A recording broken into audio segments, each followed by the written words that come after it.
En fait, pour moi, ces recherches expérimentales, c'est un petit peu comme quelqu'un qui rentre dans une vieille maison qu'il vient d'acheter et il veut décaper un mur, il voit qu'il y a une tapisserie, il veut le décaper. Puis il enlève un petit bout de la tapisserie et derrière la tapisserie, il voit le début d'une fresque, un œil, quelque chose qui est en train de se découvrir à lui.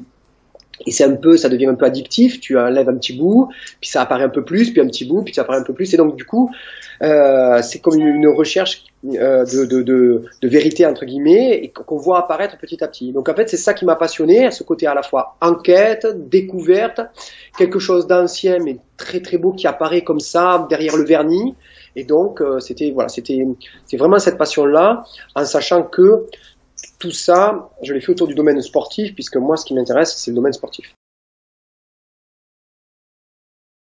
Alors, en fait, sur les gladiateurs, on pourrait passer 2 ou 3 heures à parler des erreurs. En fait, ce qui me continue aujourd'hui, après plus de 20 ans dans cette activité, qui continue à m'étonner, c'est comment on n'a pas eu et notamment au niveau universitaire, plus de curiosité sur ce sujet. Ce sujet, en fait, n'intéresse pas vraiment les historiens, c'est pas un sujet qui leur semble majeur, et du coup, il y a tout un tas de petites erreurs qui, petit à petit, se sont accumulées au fil des siècles. Et ce qui est plutôt intéressant, je dis aux jeunes étudiants que je rencontre, c'est de se dire, comment de cette mosaïque, on peut retourner à la littérature classique et retrouver dans la littérature classique le geste, comment il peut être interprété autrement. Et c'est ça l'intérêt de l'archéologie expérimentale. C'est pas de dire la vérité, c'est de donner un axe qui permet après de retourner vers l'histoire classique, la littérature classique, pour l'appréhender d'une nouvelle manière. Alors, petit exemple très simple, les gladiateurs qui s'entretuent. Alors qu'on sait de façon formelle que le gladiateur, lui, pendant le combat, il n'a pas le droit de tuer son adversaire. C'est pas lui qui décide, il doit attendre la décision du producteur du spectacle. Première chose. Lié à ça, la taille des armes.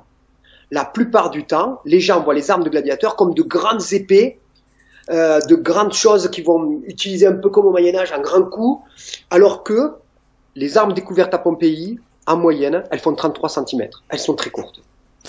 Et du coup, ça s'utilise pas du tout pareil. Moi, quand je fais les démonstrations aux enfants, pareil, je prends une grande épée médiévale, je leur montre tout ce qu'on peut faire avec, et je prends une épée qui est une reconstitution d'un glaive de Pompéi, pour gladiateur, tout petit, 33 cm, et je fais les mêmes gestes, et là, les enfants rigolent, je dis, ah ben, je suis d'accord avec vous, c'est ridicule, on ne peut pas faire les mêmes gestes avec cette arme. Donc, cette arme-là, elle s'utilise de façon différente. Donc, un des gros clichés, c'est utiliser les armes de gladiateur, comme celles du Moyen-Âge, elles n'ont pas la même taille, elles n'ont pas exactement la même forme, et donc, du coup, on ne peut pas les utiliser pareil. Ensuite, autre cliché, les gladiateurs qui sont des condamnés à mort, des prisonniers de guerre. On sait aujourd'hui de façon formelle que les gladiateurs sont payés et qu'ils sont payés avant le spectacle. Donc en fait, le gladiateur, quand il rentre sur la piste, il sait combien il va gagner, qu'il gagne ou qu'il perde. Et son adversaire, entre guillemets, n'est pas réellement un adversaire. Son adversaire est un partenaire. En fait, on sait aujourd'hui que la plupart des combats se font avec un gladiateur de la même école. Donc du coup, ça renverse complètement le cliché. Et puis, autre chose aussi, le combat gladiateur comme un combat martial au sens militaire. Le combat de gladiateur sous l'Empire romain, c'est pas du combat militaire. Et les techniques utilisées par les gladiateurs ne peuvent pas être appliquées au domaine militaire. Ils n'ont pas du tout des casques adaptés au combat militaire, ils n'ont pas du tout un armement adapté au armement militaire, et du coup, par conséquence, tous les textes qui nous disent que les gladiateurs ont servi de mercenaires sont des grosses erreurs parce que leur équipement ne se sert pas du tout dans la guerre. Sinon, toutes les armées antiques les auraient utilisés. Et alors que, par exemple, on ne voit dans aucune armée antique le trident et le filet. Alors, les expériences que nous menons, elles sont par étapes. On commence par les objets archéologiques directs, c'est-à-dire les armes, les casques, les armures qui ont été trouvées. Donc, je fais rapidement, hein, bien sûr, c'est beaucoup plus long. Le glaive de Pompéi, dont je vous parlais tout à l'heure, les dagues de Pompéi, on fait une reproduction. Avec cette reproduction, on essaie de voir tous les gestes possibles de cette arme. Et ça nous fait un grand cercle de travail technique. Mais évidemment, c'est pas ça qui va être utilisé par les gladiateurs. On va mettre cette arme en rapport avec les autres objets archéologiques. Par exemple, le casque.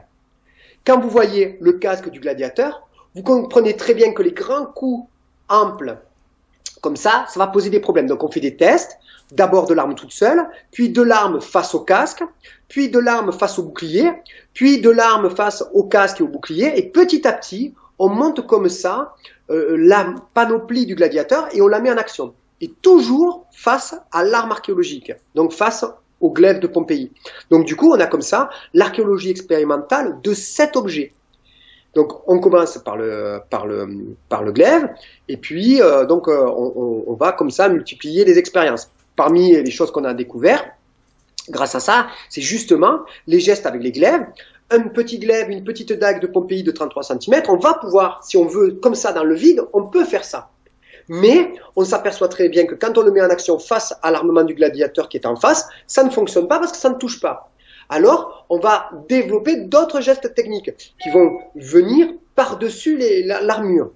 Et quand on a trouvé ces gestes techniques par l'expérience, il faut qu'on les valide par l'archéologie, donc notamment par les documents, mosaïques, fresques, lampes. Et quand on retourne après ces tests vers les mosaïques, les lampes, etc., on s'aperçoit qu'effectivement, on trouve des statuettes avec des gladiateurs dans des positions complètement bizarres. On se dit, mais pourquoi il fait ça? Mais il fait ça parce que justement, ça ne s'utilise pas en grand coup ample, mais ça s'utilise dans des mouvements très spéciaux, où on va venir derrière le bouclier.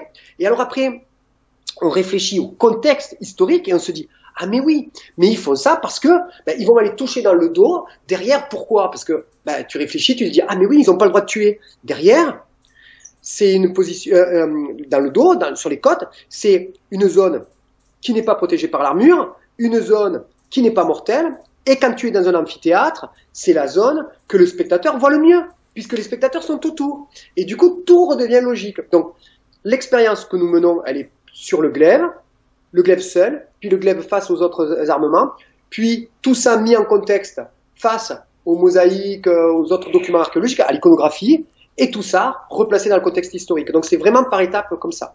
Donc on a fait le glaive, on a fait le casque, on a fait le bouclier. C'est très intéressant de voir par exemple les boucliers cintrés des Romains. Pourquoi ils étaient cintrés? Au tout début, quand on a commencé, comme beaucoup de troupes de reconstitution, on tenait le bouclier, on comprenait pas, parce que quand vous tenez un bouclier romain, du fait du cintrage, il tombe toujours sur l'épaule.